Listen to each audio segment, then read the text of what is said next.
This is breaking news from the Fox 59 newsroom. Good afternoon to you. This is a breaking news update. Governor Eric Holcomb and his team are giving their daily briefing on the state's response to the coronavirus. Health officials are now reporting more than 25,000 confirmed COVID-19 cases in Indiana. Let's listen in. Today, we've got a fairly meaty presentation from the Fairbanks School of Public Health. Paul Halverson, Dr. Halverson is with us, and Nir is with us again. I've been looking forward to this day for quite some time. We have too. Good. This is, I'm really interested in hearing what you have to share. Before we do that, and then you'll make a more proper introduction of our guests, but you have some daily updates for us in terms of our resources and numbers. Yep. Thank you, Governor Holcomb. Good afternoon, Hoosiers. Today we reported 409 additional cases of COVID-19 across the state of Indiana, which brings to our total 25,473 the number of Hoosiers that have been known to have COVID-19. That gives us a positivity rate of about 17% among the 154,083 patients or Hoosiers who have tested to date. We unfortunately also saw 38 additional confirmed deaths. To date, 1,482 Hoosiers have died of COVID-19, and another 137 are believed to have died from this disease based on their clinical diagnosis. As you can see, our percentage of available ICU beds and available ventilators remains stable. This week, we're sending a large amount of PPE out to our hospitals and our local health departments around the state. 128 hospitals and 90 local health departments will be receiving supplies. Hospitals are receiving more than 2.3 million pieces of personal protective equipment, including coveralls, masks, face shields, gloves, N95 respirators, and other equipment. Our local health departments are receiving another 1.3 million pieces of personal protective equipment for distribution to medical professionals, including our dental offices, primary care physicians, home health workers, dialysis centers and health clinics, EMS, and other public safety personnel. Indiana has also received 2 shipments of remdesivir, which is an antiviral medication to treat severely ill COVID patients. This first shipment went directly from FEMA to a hospital in northern Indiana that was considered to be a hotspot. And we've been working with that hospital system and their CMO to ensure that we are able to share this resource across the northern part of the state and the hospitals there that are experiencing the greatest need. The second shipment was sent to the Indiana State Department of Health and is being distributed to the hospitals with most severely ill patients. We've been notified by federal officials that Indiana will start receiving weekly allocations of remdesivir based on the information provided by hospitals about the number of COVID-19 positive patients they have in their facilities. We are very grateful to have this resource become available for Hoosiers because it has been shown in some cases to decrease the length of hospital stay.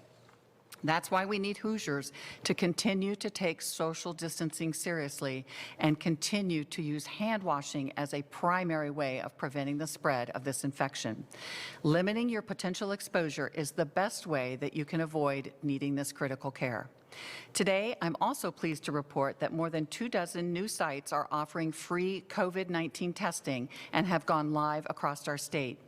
These sites have been added to our interactive map on our coronavirus.in.gov website. As of this morning, more than 170 testing sites are on our map located on this website. This list includes drive-through clinics, our statewide sites, those offered by healthcare systems and our local health departments and other entities. The testing criteria are listed on the site on the map.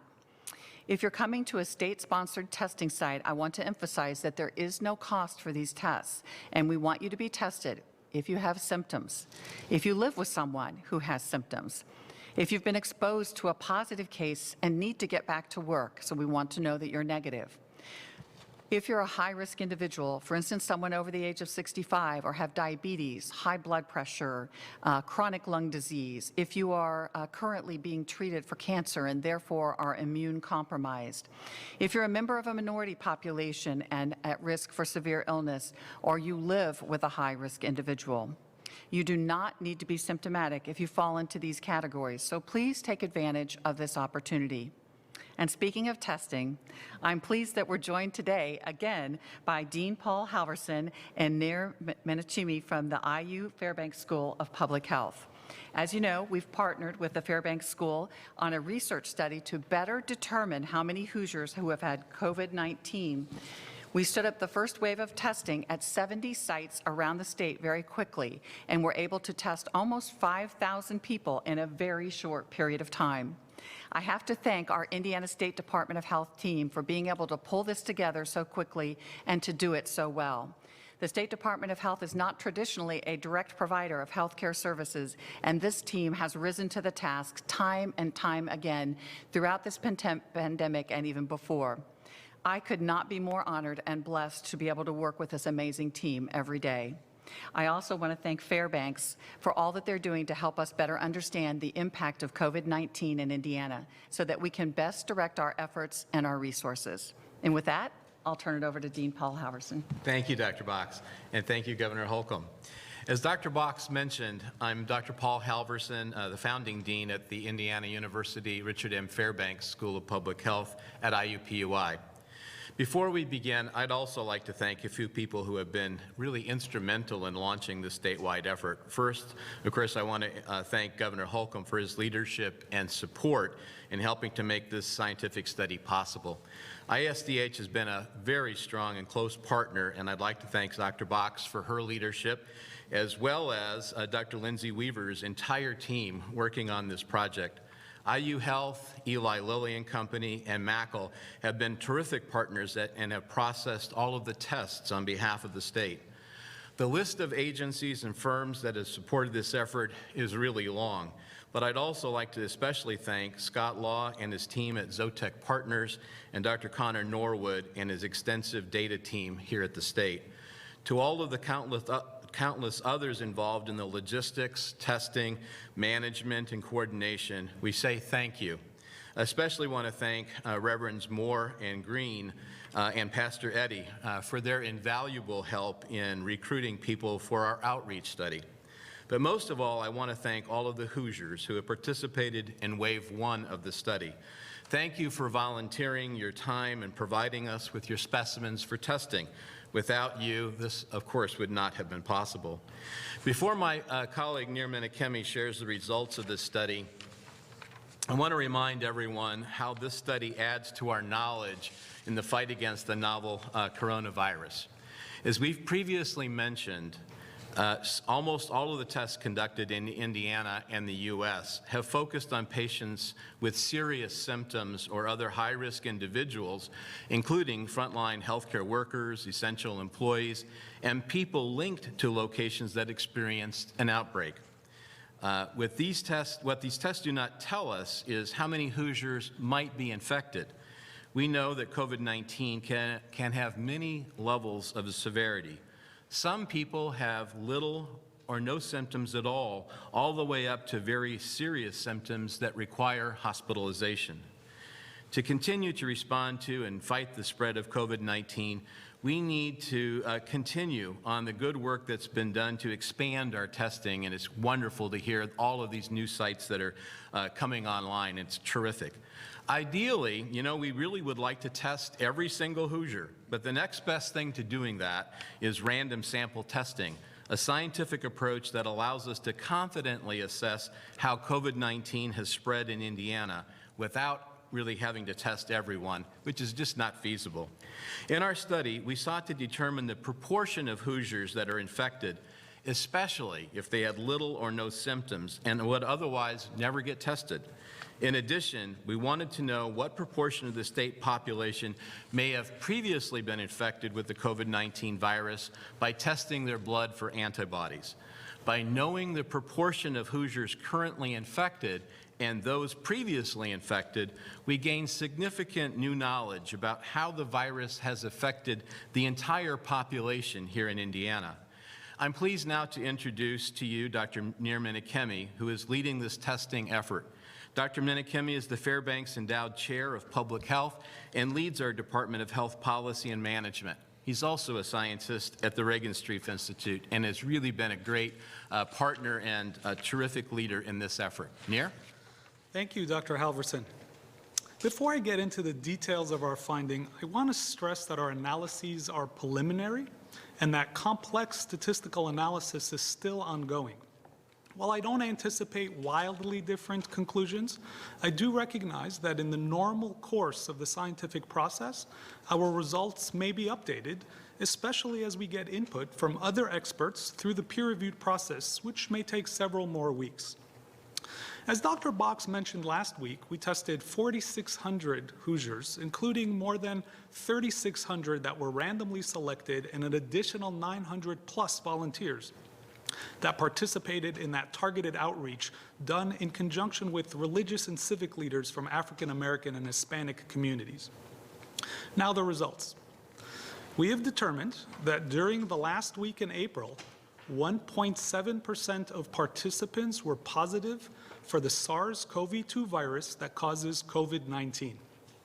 An additional 1.1% were positive for antibodies at that time. Thus, we estimate that the general population prevalence of COVID-19 at the end of wave 1 was 2.8%. Because our random sample was purposefully designed to be generalized to the population, our data suggests that approximately 186,000 Hoosiers were currently or previously infected by late April. At the same time, the state was aware of only about 17,000 cumulative cases, not including deaths, suggesting that the true impact of the virus was almost 11 times greater than conventional testing had informed us. Stated another way, and shown on the slide with the iceberg on your screen, only about 1 out of every 11 true infections were identified by tests that were focused on symptomatic or high-risk people.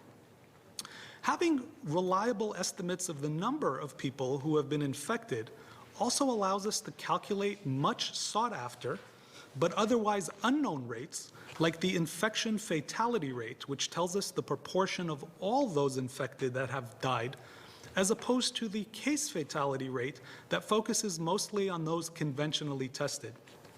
While both sets of information are important to know, we have now calculated the infection fatality rate in Indiana to be 0.58%. We determined this number by dividing the number of people in Indiana who have died, which by late April was about 1,080 people, by the sum of the total infection and deaths, that is 186,000 plus 1,080. We also found that 44.8% of those that tested positive for active viral infections reported no symptoms. This was already suspected by experts, but never precisely determined until now. We further found that participants who reported living with a person in their household that was COVID-19 positive were significantly more likely, in fact 12 times more likely, to be positive themselves. This finding, along with the relatively low 2.8% prevalence, strongly suggests that our social distancing policies played a critical role in curbing the spread of the virus and containing it to within households as opposed to within the community. The good news is that by slowing the spread of the virus, we now have bought some time to determine the best way forward.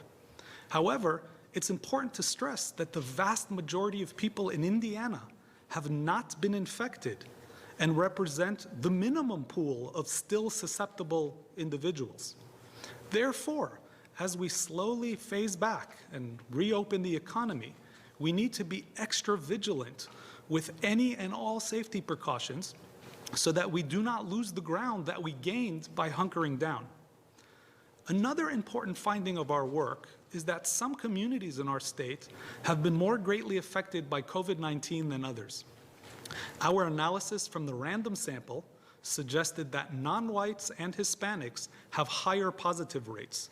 This was confirmed with the data from the targeted outreach that allowed us to gain additional participants from these communities, further strengthening the evidence in support of this disparity. We are committed to continuing our work with leaders of these communities to figure out how to contain the spread of the virus in the areas most affected. We also found some differences across public health preparedness districts as depicted in this graphic. District 9, which experienced an early facility-based outbreak, was observed to have the highest general population prevalence. District 5 and District 1 were also slightly higher than the other districts. I want to also echo Dr. Halverson's comments and personally thank all of the individuals, the Hoosiers, that willingly and patiently participated in Wave 1. Their contributions have provided Indiana, in fact the country, with extremely valuable new information. The IU Fairbanks team and ISDH, along with the partner agencies and firms, are actively planning Wave 2, which is tentatively scheduled for June 3rd to the 7th. For Wave 2, we will start all over again with randomly selecting new people to participate and developing outreach programs to underrepresented groups as appropriate. Wave 2 data, compared to Wave 1 data, will allow us to determine how much further the virus has spread in our state at that time.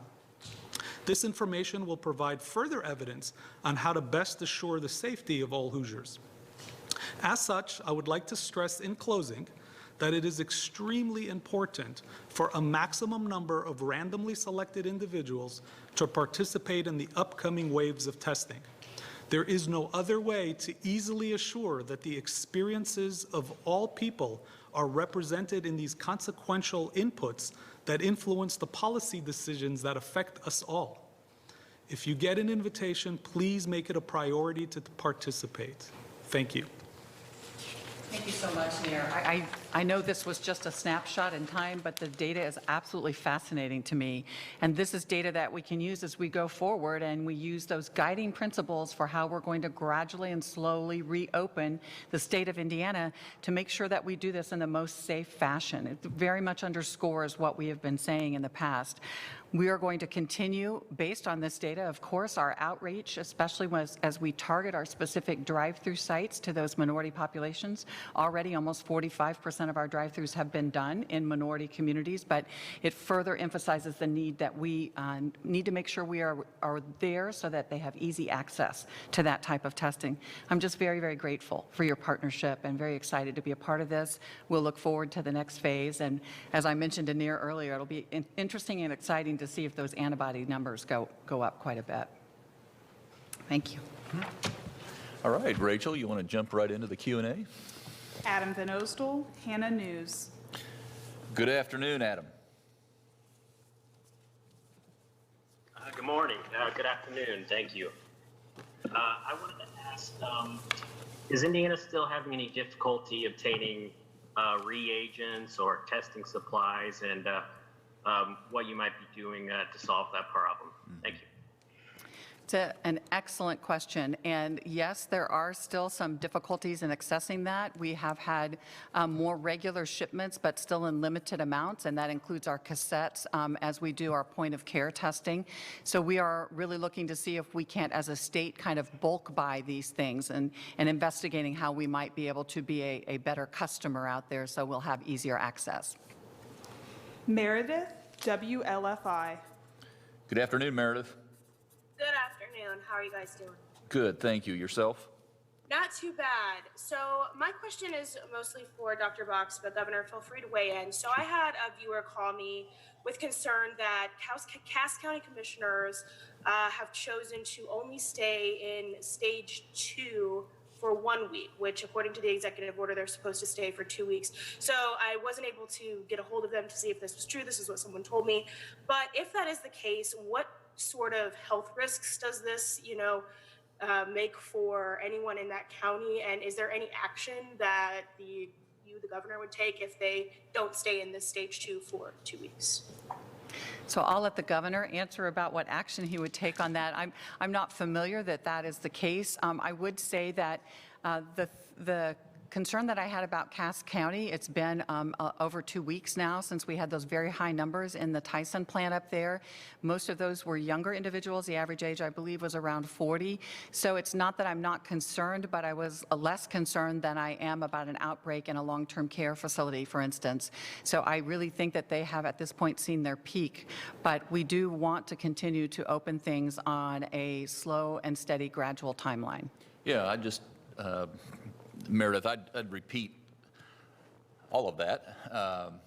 But to say that this roadmap is just that, and it goes through July 4th. It will not stop at July 4th. We'll have updates along the way, and we'll have tweaks along the way to our executive orders, potentially even before we get to stage 3. But as Dr. Box said, for Cass County and others who have decided to be more stringent, whether it was us or local decisions to be more stringent that we support, we had this in a staged process for a reason, because we didn't want to just all rush in as you were catching up.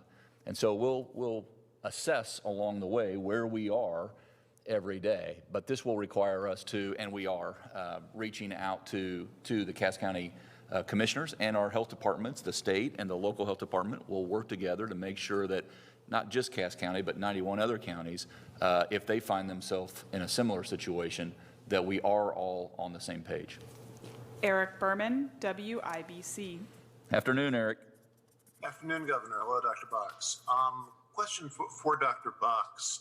You've talked previously about how, as we've moved past the peak of this pandemic, that the hospitals have been withdrawing from their surge capacity and there have been less beds assigned to intensive care. The dashboard shows that we've added back 160 intensive care beds the last 2 days. And my question is, do you know where in the state that is being done? And does that give you concern that we're headed into a second surge? We look at that data on a regular basis, but I don't know exactly where those beds have been added back in. We would have to look back at that. But again, we are looking at the number of COVID patients that are hospitalized each day through our EM resource data. Angelica Robinson, Wayne TV. Good afternoon, Angelica. Hi there, can you hear me? Yes, ma'am. My question is with regards to phase 2 of your executive order. I understand that as a part of that, gas stations and other places should not allow self-serve stations like fountain drinks, pop machines, the coffee stations. My question is, why now for that, given that, the last couple of months they've been able to do that, and how will that be enforced? Well, you can use the self-service station now, and you will be in the future. We're working with the Food and Fuel Association. I see, Cindy, you have taken to the podium, so you're about to clean up something on aisle 1 that I say here. But you want to take it from there as your discussions evolve to clarify, because I've heard this too. Absolutely. Cindy Carrasco, Deputy General Counsel to the Governor. And Governor, you're absolutely right. They can do that now. Obviously, things are changing, right? We're moving on in the stages of businesses that can be open, so people are going to be circulating a little bit more. So we have been in touch with the association. We'll be working to develop some sanitary guidelines for how these stations should be handled, and we should be good. Kayla Sullivan, Fox 59. Good afternoon, Kayla. Good afternoon, Governor. I have 2 questions. So the first is asking if you'll extend the shut-off moratorium indefinitely until a task force determines the hardship COVID-19 has had on utility companies and ratepayers. This is something that's being suggested by the Citizens Action Coalition. And then my second question would be for the Fairfield Group. I want to know if there are any percentages of false positives and how accurate those conclusions might be. I know some firefighters have told me that they're being asked to have 2 false tests before they come back to work, kind of indicating that their concern is the accuracy of the tests. Yeah, I'll answer the first one very quickly. We very well might. We could. We're not there yet, but as we update our executive orders, we contemplate all of the delays we've already put into place across the board. So this could fit into that category. Yeah, so thank you for the question. We're always concerned about the accuracies of tests. And after talking with some of the experts on the team that run the tests and understand the ramifications, we believe that the current tests, including the ones that we have used, are unlikely to have a lot of false positives. There is a slight chance, or a greater chance, but still a slight one, of false negatives. But remember, our testing was done at the population level, not the clinical level. When you're testing someone clinically, both false positives and false negatives have, consequences to what ends up happening that are not positive. When you're testing at the population level, if false positives are not as big of a concern, false negatives are of a concern, but would only downgrade our prevalence estimates. And we're now in the process of doing some statistical analysis to determine how much the margin of errors around the data that we've just presented, how much are the margins of errors around that. I don't think they're going to be huge, but because of the point that false negatives are possible, we are in the process of calculating that. Sheila, WLKI. Good afternoon, Sheila. Good afternoon, Governor. We have a beautiful day here in Northeast Indiana. We are all blessed. Yes, we are. Hey, as you have discussed in previous briefings, Hoosiers are experiencing different degrees of anxiety and stress with a number of issues related to COVID-19, everything from economic issues to stresses with childcare and educating at home. Yeah. You and your team have encouraged Hoosiers to be mindful of mental health issues. I'm curious, how are you and your team of state leaders dealing with it yourselves? And what kind of things are you finding helpful to decompress at the end of your workday and alleviate stress? You're going to take me to a sentimental place, so I will pitch it over to Dr. Box to answer first. That's an excellent question, actually, and I just had the discussion with Dr. Weaver before I walked over here, and that is, right now, as opposed to a lot of Hoosiers that are sitting home and kind of really needing to get out and needing something to do, we are so busy every minute of every day that the hard times for me are driving to work and home from work. That's when I actually have a moment to kind of wind down, because as soon as I get home, I'm right back working again. But we actually reached out through Dr. Sullivan at FSSA and her Division of Mental Health and Addiction, and we actually had someone reach out to us and come over and talk to our team and be available, make sure that everybody has resources and names and numbers that they can call, because I think that's really important.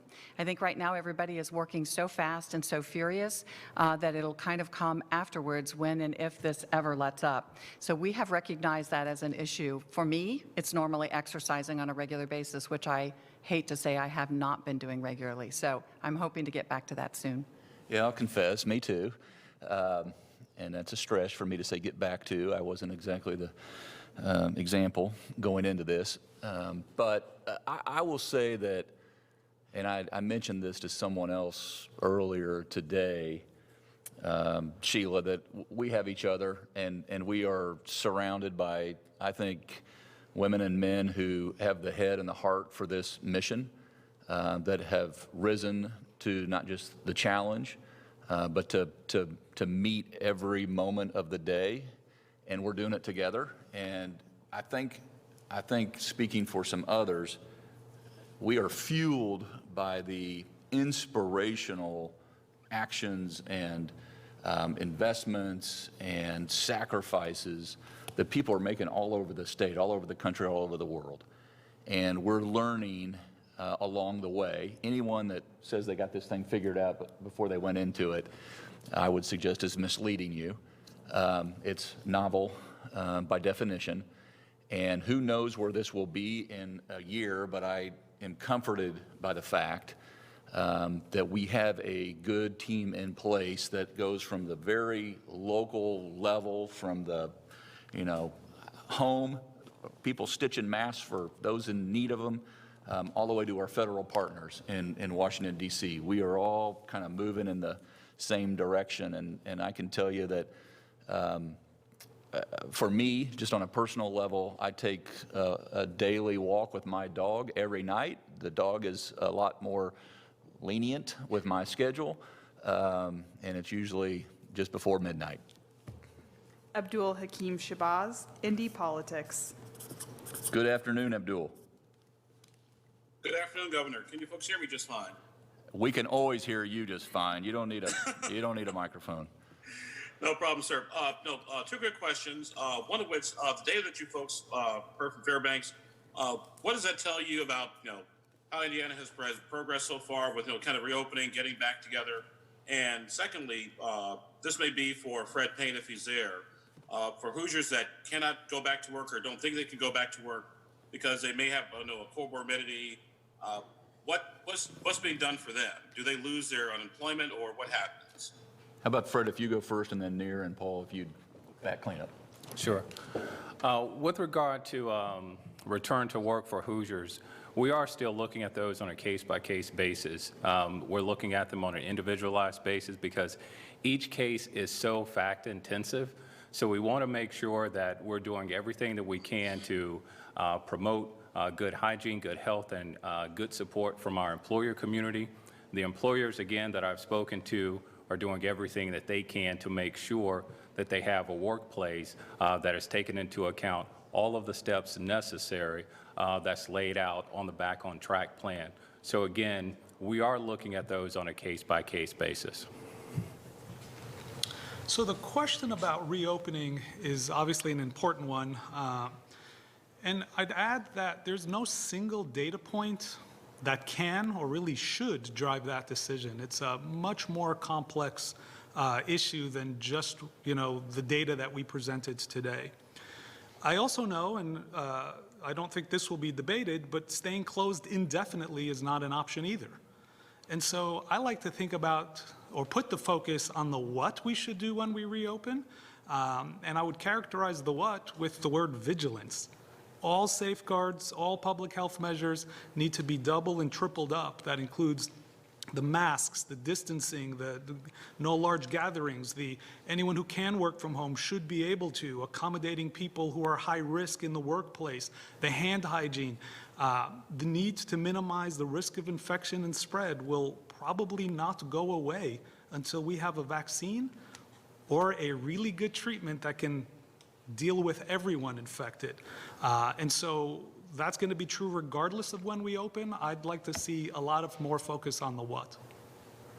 And I would just say, to supplement that comment, is I think a couple of things come clear to me.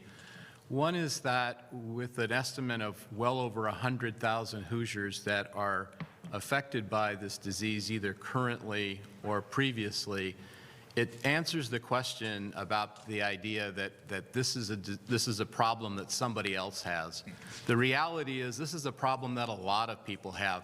That nearly 140,000 people that have been affected are really, again, it's the tip of the iceberg as we begin to look at this.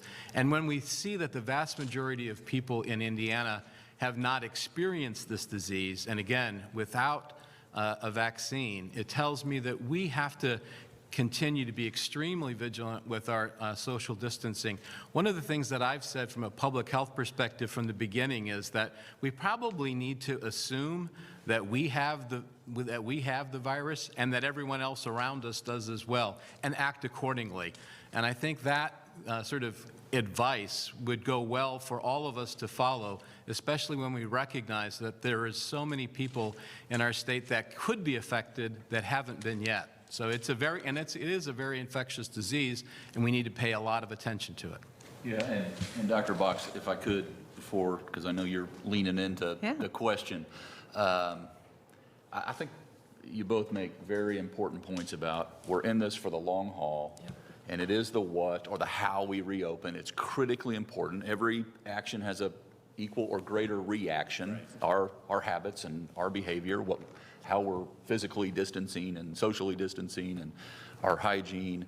But the vigilance part of it, it's everyone's responsibility. Whether it's the consumer confidence will go up when they see this new reality. Right. It's not just a new normal, it's a new reality that we'll find ourselves in.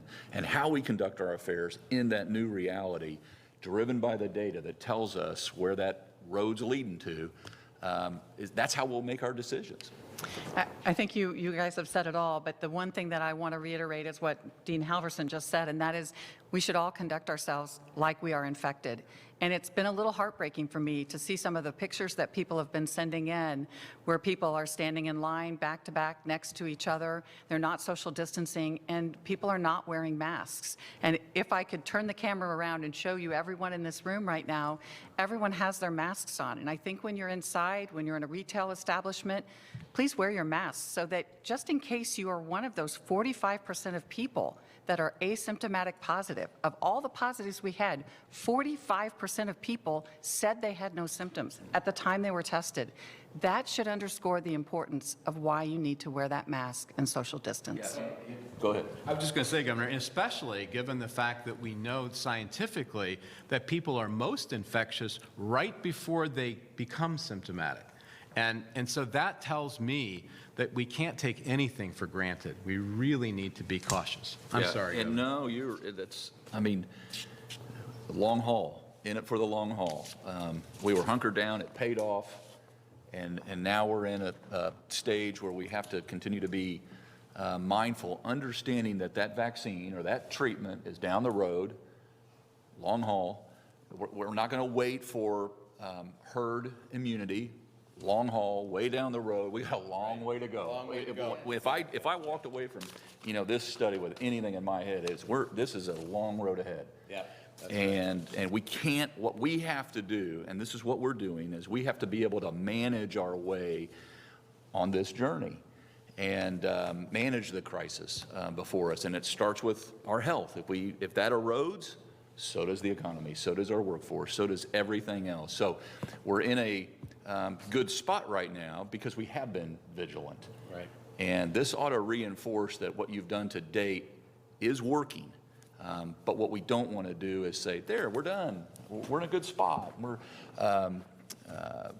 We can't retreat back to, well, we will if we have to, but I don't want us to have to retreat back to a prior stage. Justin Keel, the Westville Indicator. Good afternoon, Justin. Good afternoon, Governor. One of the earlier slides showed the prevalence rate by district. That map showed a rate of 0% for District 2, which is the South Bend and neighboring areas. Yeah. Can you elaborate on how this prevalence rate is possible for that area? Yeah, sure. Thank you. So remember, what we did was randomly select people from within districts and then go out and test them. And I don't recall the exact amount, but there was some 250, 300 people that were randomly selected from that district, and all of them came back negative for both active virus and antibodies. And so that's how we derived the population prevalence rate to be 0. That doesn't mean there's no one there. There might be people in hospitals, there might be people through conventional testing approaches that are found. It's just that the people we tested through our approach, none came back positive. Whitney Downard, CNHI. Good afternoon, Whitney.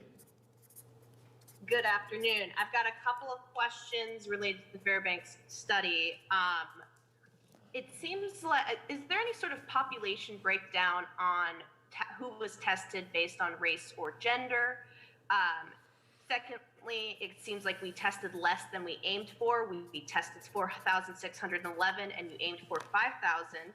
And phase 2 is pushed back from the previous announcement a week. I was just wondering if there was a reason for that. And then for Dr. Box and Governor Holcomb, I was wondering if, based on these results, we had any policy changes. This is meant to inform and guide you. Are you changing anything, or is this just adding to what we already know? So I'll take all the questions about the sampling and the breakdown. So we do have the breakdown by race and gender. We can provide those. It's important to note also, given the type of study that this is, what we end up doing is get people respond.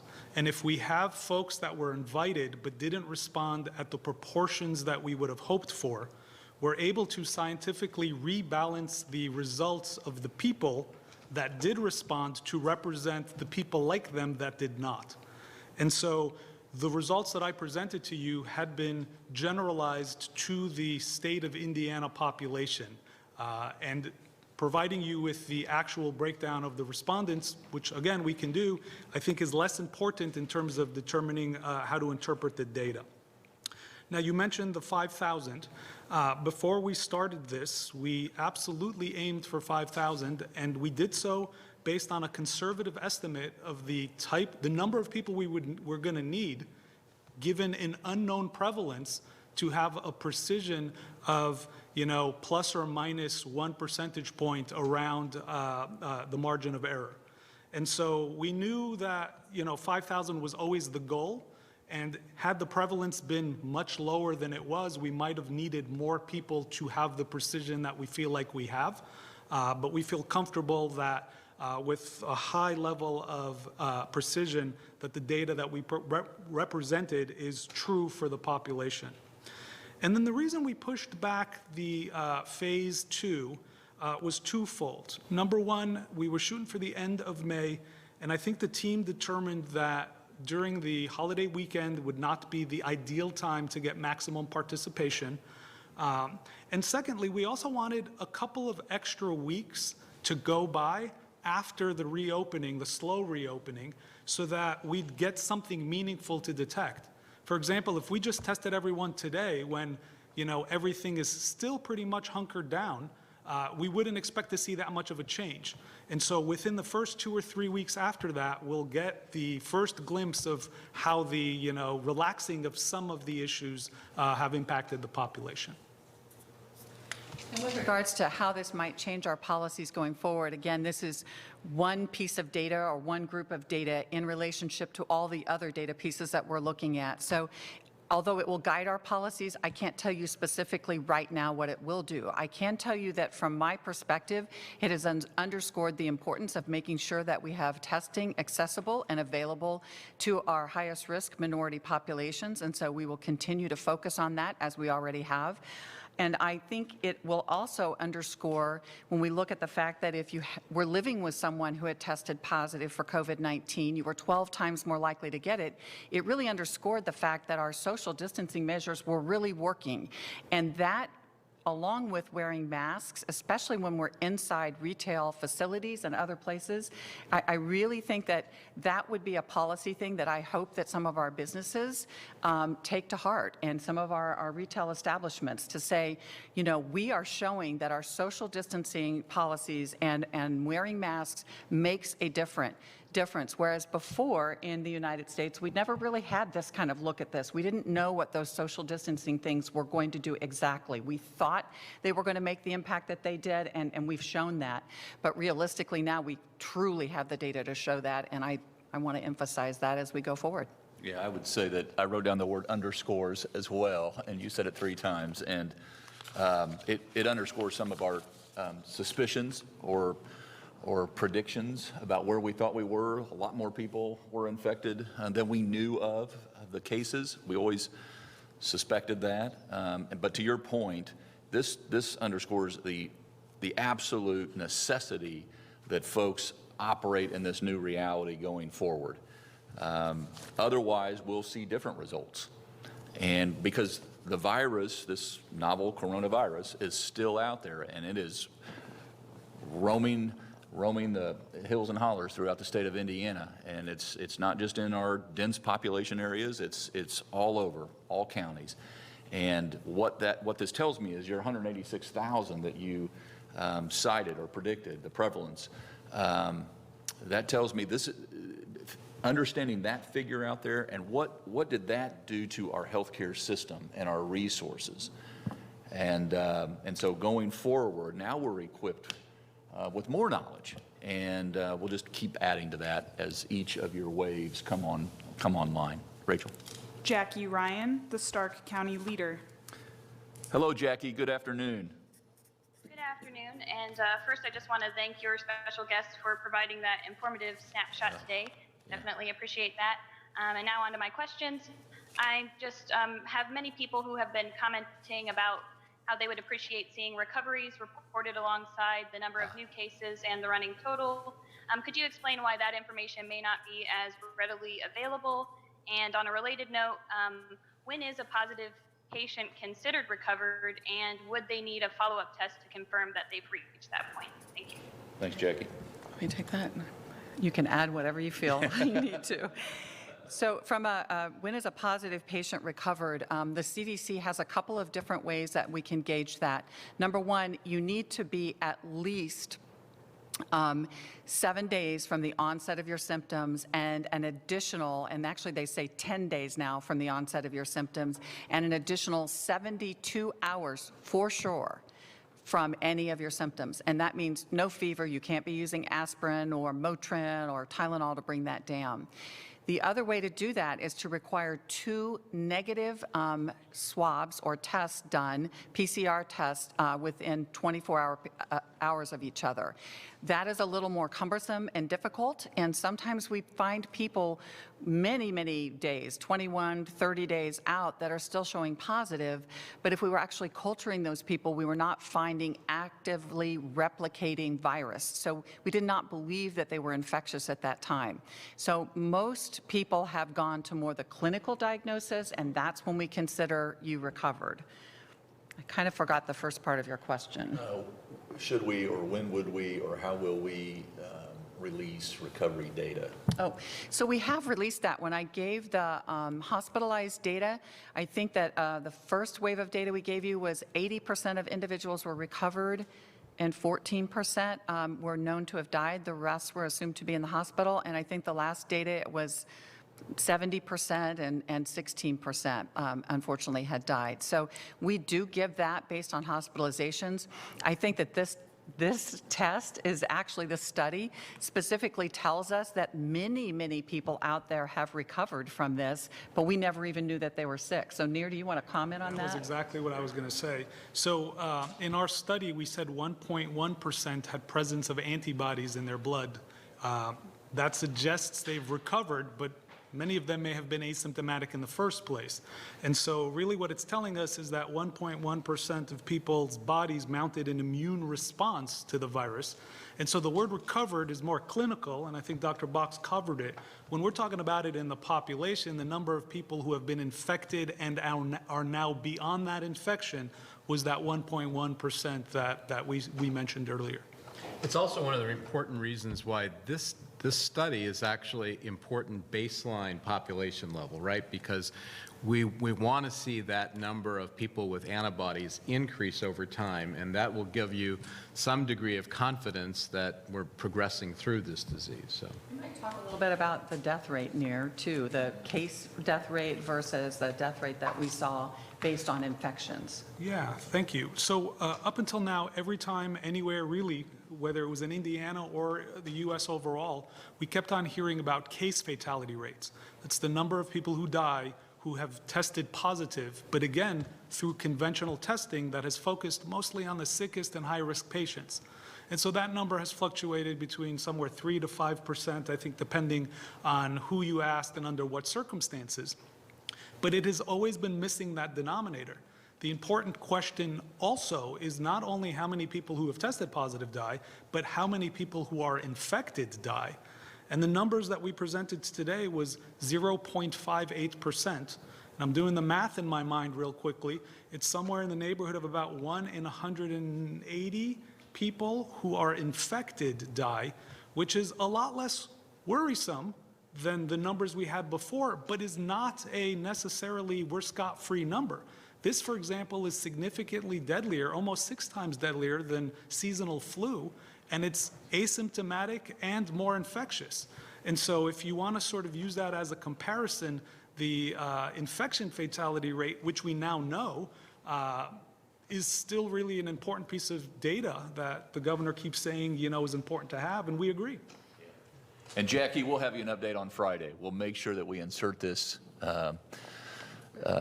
piece of data Friday. Sherry with the Indianapolis Star. Good afternoon, Sherry. Good afternoon. Thank you all for being here.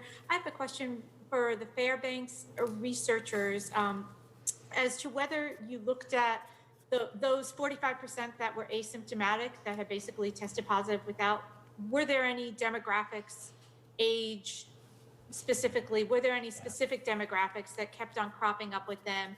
And then my other question is, not to be too querulous, but we're kind of saying what we did was pretend as though everyone is either infected or could be infected, but yet if we're infected, what we're supposed to do is stay home and not see anyone. So there's kind of a dance between, what this high rate of asymptomatic means. I mean, should we all, even if we're not experiencing symptoms, if we're not in some of those risk groups that Dr. Box mentioned, should we be thinking about whether, as testing becomes more available, we should kind of be randomly testing ourselves to make sure we're not in that 45% of asymptomatic and inadvertently going around and spreading the disease? So I'll take the first part of the question. So we have not yet looked at the question that you posed about the demographics of the 45% asymptomatic. As you can imagine, there's so many data points that we're still pouring through, and we want to make sure that when we report something, we're as confident in it as we can be at the time that we report it. And so it is on our to-do list to look at those kinds of questions and many more. Before I let Dr. Halverson maybe mention about the pretending everyone is infected, let me just make a comment about randomly testing ourselves doesn't make as much sense as randomly testing from the population. Again, I think this is the important distinction between clinical testing and population level testing, that testing oneself cannot substitute for population level testing. And so there's nuances there with both sets of information, clinical and population, being vitally important in the war against the virus.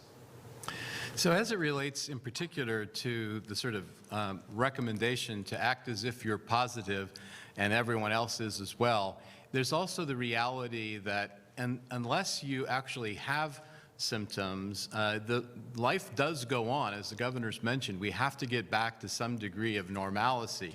So we do know that social distancing works. And so I guess in part my recommendation was to really focus on taking social distancing seriously.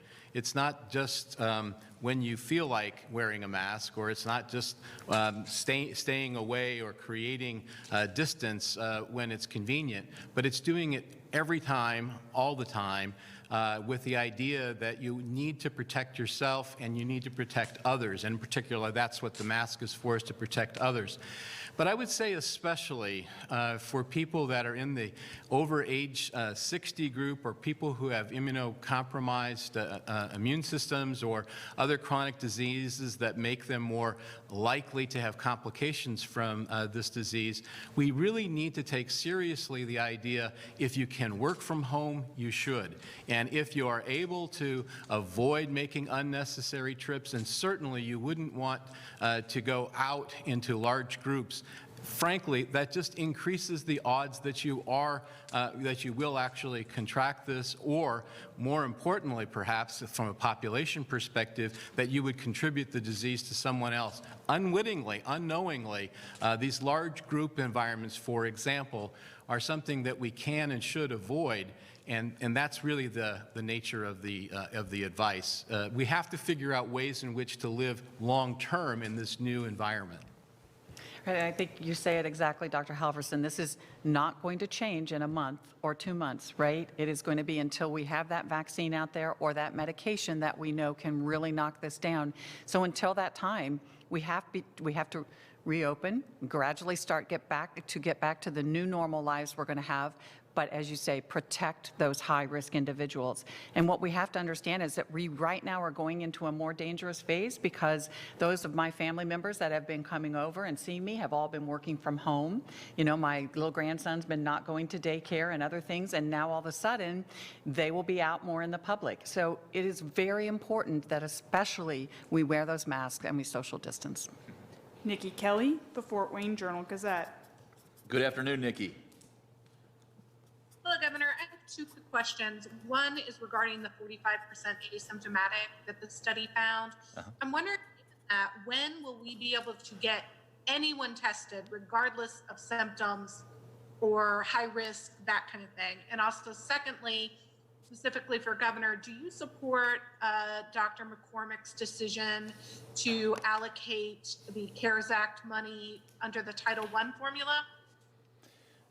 First question, you might want to, or second question, we are reaching out to Dr. McCormick today, and I look forward to talking with her about her preference and her statement that she made yesterday. This has been the case in the past. I want to make sure I have the full picture before weighing in on that policy. You want to talk about? Well, we are increasing our testing significantly around the state, and we have definitely opened up those individuals that can be tested. Many asymptomatic individuals would qualify for that, which includes individuals that are our first responders and individuals that work in long-term care facilities. In fact, one big push that we're working with long-term care facilities right now is to make sure that all the employees are tested, and as we go further and further, we're not going to get it done in the next 2 weeks, as maybe the White House would like us to, but we will expand our testing to test individuals in our long-term care facilities, all of them. Realistically, I think what people need to remember is that it is a snapshot in time. And just because you get tested and you're negative today does not mean that 6 hours, 8 hours, or 24 hours from now that you may be positive. And I fear a little bit that result that will bring out in you that, oh, hey, I'm negative, I'm good until what? Next week or 2 days from now, whenever you get retested. So there is a concern about that concept of testing everybody over and over again, or even just one snapshot in time, and then having that security to know that you are not infected and that you actually could be. You know, the capacity to test throughout the state of Indiana, Nikki, is, from our perspective, has always been driven. How can we ease people's minds who are at risk or high risk, as you said, but even at risk, go in and get tested. We have the ability to test you. You see our numbers, those test numbers go from 4,200 to 4,300 to 5,500 to 6,400 to 4,600. We have the ability to test you, and now as we stand up, you mentioned 170 different locations. Don't take your healthcare physician out of the equation. If you have symptoms, you need to be talking to your healthcare provider. And they can guide you as they would with the flu or with a broken arm or anything else to seek proper medical attention. But Dr. Box brings up the point. The question's not, do you test every Hoosier? It's really, then you go down the road of how many times do you test every Hoosier? Because if you get that negative back today, we know this is going to be with us for the foreseeable future, which goes into 2021. And by the way, it could be a second wave coming back in the fall. And so testing every Hoosier is a one thought, but we've got to test the folks who are at risk, front lines, been around, high risk, et cetera. And we can do that right now. Yeah, context. And I think each of our Optum sites has the ability to test almost 140 individuals a day, and we're going to have 50 of those sites plus all the additional sites, so 120 of other sites.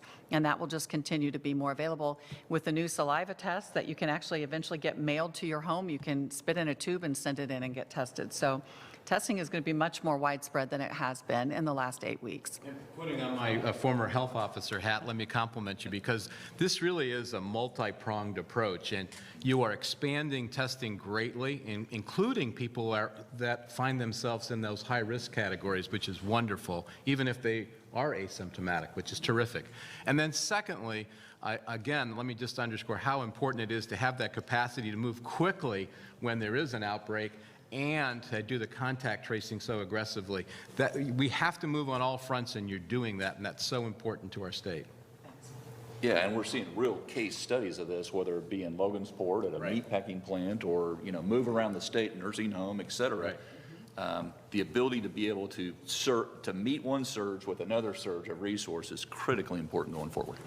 Thank you for joining today's briefing. Governor Holcomb's next briefing will be Friday at 2:30. All right, and that was Governor Holcomb as well as the task force speaking about some stats and really a new study here giving us some perspective on somewhat good news. So first, let's talk about that drug that's been used to treat coronavirus and perhaps lessen the stay at the hospital. We've now learned there have been 2 shipments of remdesivir that have been here in Indiana. One shipment went to a northern Indiana hospital, the other to the state health department, and they will determine which other hospitals will receive that drug. In the meantime, we've also learned that FEMA will be shipping out more of that drug. It will happen weekly. And then we heard some more about that state testing that was done randomly and voluntarily, getting some ideas here about the numbers there. So we now know that by the end of late April, 186,000 Hoosiers, they were infected with COVID-19. Now, keep that in perspective. That's about 3% of our population. And now when you're talking about deaths because of COVID-19, we learned that less than 1% of infected Hoosiers died from this virus. Still, those doctors say we should not take that number and think that everything is okay or that we don't need to be protective in how we are moving out in Indiana. They say that risk is still alive, and really we should also put that in perspective to the flu, which is 6 times more deadly than the coronavirus, or rather coronavirus is 6 times more deadly than the flu. As well, we heard Dr. Box say we need to conduct ourselves like we are all infected. So that means being out and about with those masks, keeping social distancing in mind when you're out at these restaurants or new retail businesses that are slowly opening up across the state. So we're starting to learn more about that study. We'll have much more for you coming up first at 4. But for now, we'll send you back to regular programming.